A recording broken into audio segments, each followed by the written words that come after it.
Hey, Andy Core here. Okay, so I'm doing something new, live streaming, and it's just another way for me to connect with you and share information, especially I think in a difficult time.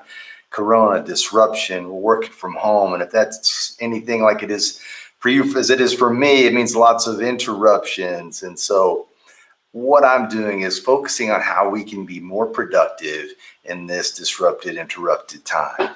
What does the research tell us? Because that's what I've been doing here in quarantine is reading research, trying to find out clear, helpful ideas that will help you and me be more productive, feel better, and maybe even a little bit more relaxed and connected in our downtime.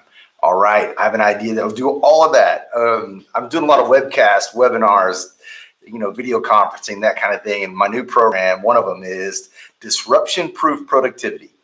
And I'm going to share with you a part of that program because some of the research in it is fantastic. Okay, here we go. I'm going to show you a slide from my latest from that disruption-proof productivity program, and it's on the research on 3 different types of time management and what that can mean for you. Okay, so this particular slide is the 3 variables here are reactive, RTM, which is reactive time management. That means you're reactive to whatever comes. You don't have a real plan. I mean, you're just like a wild stallion that just bursts out onto the plane every morning knowing you can handle what's coming your way. Okay, and that actually can work really well for very few people. Some it can, and sometimes it can work for you or I. However, most of the time, as you can see in this graph, it underperforms. Okay, so then TTM is traditional time management. And that type of time management is what we all know and despise or love. It depends on who you are. But it's prioritize your tasks by importance and then schedule them in your calendar at a specific time to do that task. And I mean, as you can see in this graph, it's massively more productive than reactive time management. But the problem is, if you look at the bottom part of the graph from 0 to 10 to 15 to 20, once someone's day gets interrupted about 20% of the time, anything at that and beyond, traditional time management starts to fail. It starts to degrade. I think what's happening is you start to feel frustrated. You start to feel maybe not as in control, and that bleeds into your focus, your concentration, and certainly your energy after work. So we've got to think of a new way to do time management that can work well with interruptions. Go to the research is what I always say. 2018, I think the lead researcher was Park. I'll put the link to the study in the description. His focus was, his research team's focus was on contingent daily planning, task planning, contingent time management.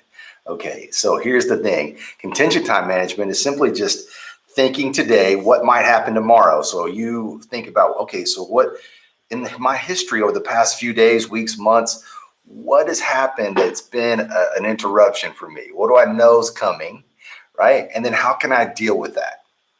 Now, what's really cool about just thinking this through and having a plan for when interruptions happen is I think it really opens you up to being able to be more relaxed. And as this graph shows, it definitely makes you more productive because even at 20% of your days interrupted and beyond, contingent time management had no degrading of your productivity. You're able to stay just as productive no matter what's happening.